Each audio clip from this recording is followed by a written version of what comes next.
Radhe Radhe everyone. देव दिवाली आने वाली है और देव दिवाली के दिन गंगा दीपदान का बहुत ज़्यादा महत्व होता है। आज की वीडियो में हम जानेंगे कि घर पर ही हम गंगा दीपदान कैसे कर सकते हैं। देखिए, वैसे तो गंगा दीपदान गंगा नदी के किनारे जाके किया जाता है, लेकिन आजकल की भागदौड़ भरी लाइफ में हर बार गंगा किनारे जाकर दीपदान करना पॉसिबल नहीं हो पाता है। तो ऐसे में आप अपने घर पर रहकर घर पर ही गंगा दीपदान कैसे करेंगे, इसकी बहुत सरल विधि मैंने आज की वीडियो में बताई है। कार्तिक पूर्णिमा को देव दिवाली के रूप में मनाया जाता है। इस दिन दीपदान करने का बहुत ज्यादा महत्व होता है। अगर आप किसी कारण से कार्तिक स्नान नहीं कर पाए हैं या कार्तिक में कोई दीपदान नहीं कर पाए हैं, तो कार्तिक पूर्णिमा के दिन अगर आप गंगा दीपदान करते हैं तो आपको पूरे कार्तिक के दीपदान का फल प्राप्त होता है।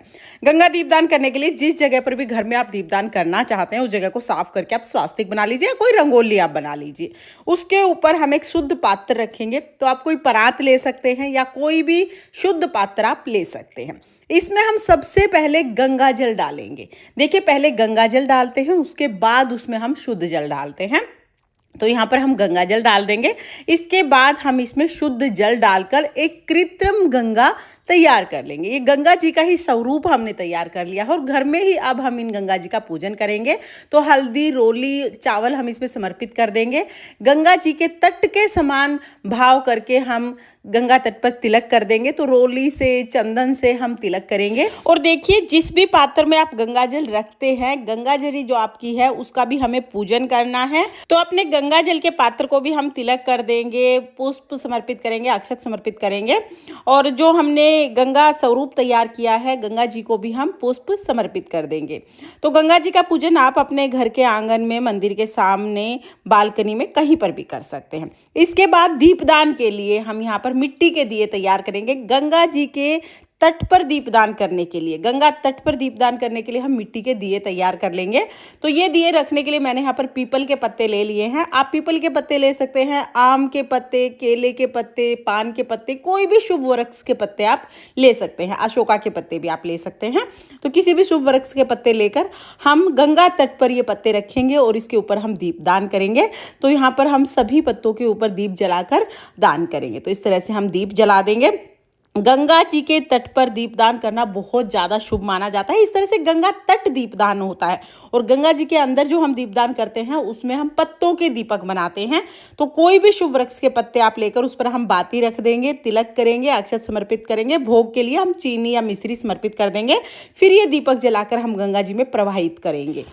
और जब आप गंगा दीपदान करें तो जल में थोड़ा सा दीपक को तैराएं जरूर। तो इस तरह से गंगा दीपदान हो जाएगा। गंगा तट दीपदान और गंगा दीपदान दोनों का बहुत ज़्यादा महत्व है। अगर आप गंगा जी के किनारे जाकर दीपदान करते हैं तो पत्तों के दीपक भी आपको बहुत आसानी से वहां पर मिल जाएंगे। तो आप वहां पर भी ये दीपदान जरूर कीजिएगा। फिर हमें गंगा जी में जौ जरूर बोने हैं। जब भी कोई अच्छा काम होता है तो कहते हैं गंगा जी में जौ बोए थे इसलिए ये चीज़ हमें मिली है। तो गंगा जी में जौ जरूर बोइएगा। भोग के लिए चीनी या मिश्री समर्पित कर देंगे। आप कोई भी ऋतुफल समर्पित कर सकते हैं। गन्ना मिल जाए, सिंघाड़ा मिल जाए, केला मिल जाए, जो भी ऋतुफल आपके पास अवेलेबल है वो ऋतुफल आप समर्पित कर दीजिए। इसके साथ ही आप गंगा जी के लिए साड़ी समर्पित कर सकते हैं, सूट समर्पित कर सकते हैं। तो जो भी आपकी सामर्थ्य है उसके हिसाब से आप गंगा जी को दान दक्षिणा समर्पित कर दीजिए। उसके बाद हाथों में थोड़े से फूल लेकर हम गंगा जी की कथा सुनेंगे। आप यहाँ पर पूर्णिमा की व्रत कथा भी सुन सकते हैं या गंगा जी की कथा सुन सकते हैं। उसके बाद ये फूल हम गंगा जी को समर्पित कर देंगे, दक्षिणा समर्पित करेंगे। दक्षिणा पूजा में रही कमियों को पूरा करती है, तो दक्षिणा आप जरूर समर्पित कीजिएगा। फिर हम आरती करेंगे। तो गंगा जी की आरती करने के लिए जो दीपक आपने जलाए हैं उसी दीपक में से कोई भी दीपक लेकर हम गंगा जी की आरती करेंगे। और हाँ, ये जो आप दीपक जला रहे हैं, गंगा तट पर दीपदान करने के लिए आप देसी घी के, तिल के तेल के या सरसों के तेल के कोई भी दीपक आप जला सकते हैं। बहुत प्रेम पूर्वक आरती करने के बाद हाथ जोड़कर पूजा में रही कमियों के लिए क्षमा याचना करेंगे और अपनी मनोकामनाओं को पूर्ण करने के लिए गंगा मैया से प्रार्थना करेंगे। इस तरह से गंगा दीपदान, गंगा जी का पूजन हो जाएगा।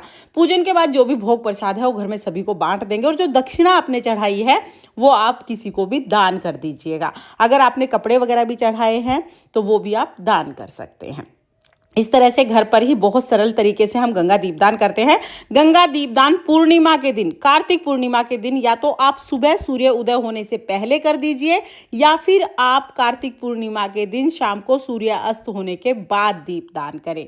दीपदान हमेशा अंधेरे में ही किया जाता है, तो या तो आप सुबह सुबह दीपदान करें या तो फिर आप शाम को दीप। अगर आप किसी पवित्र नदी के किनारे दीपदान करते हैं तब भी इसी विधि से हम दीपदान करते हैं। देखिए, देव दिवाली है पूर्णिमा के दिन। इस दिन जितने दीपक जलाए जाएं उतने दीपक शुभ माने जाते हैं। तो आप 21, 11, 51 जितने हो सके उतने दीपक इस दिन आप जलाइएगा। घर के हर कोने में दीपक जलाइए ताकि सभी कोने उज्जवल हो सकें। और देव दिवाली का बहुत ज़्यादा पुण्य फल होता है। देव दिवाली पर आप गंगा जी के किनारे कम से कम 2 दीपक तो जरूर जलाइएगा। और हाँ, कार्तिक पूर्णिमा के दिन सुबह जब आप स्नान करेंगे तो उस जल में गंगा जल जरूर मिश्रित कीजिएगा ताकि आपको गंगा स्नान के समान फल प्राप्त हो सके। फ्रेंड्स, कार्तिक पूर्णिमा के दिन गंगा दीपदान की ये सरल विधि आपको कैसी लगी कमेंट करके जरूर बताना। और अगर ये वीडियो आपको पसंद आई हो, वीडियो आपके लिए थोड़ी बहुत भी यूजफुल हो, तो प्लीज़ वीडियो को लाइक कर देना और चैनल को सब्सक्राइब कर लेना। जय गंगा मैया, राधे राधे।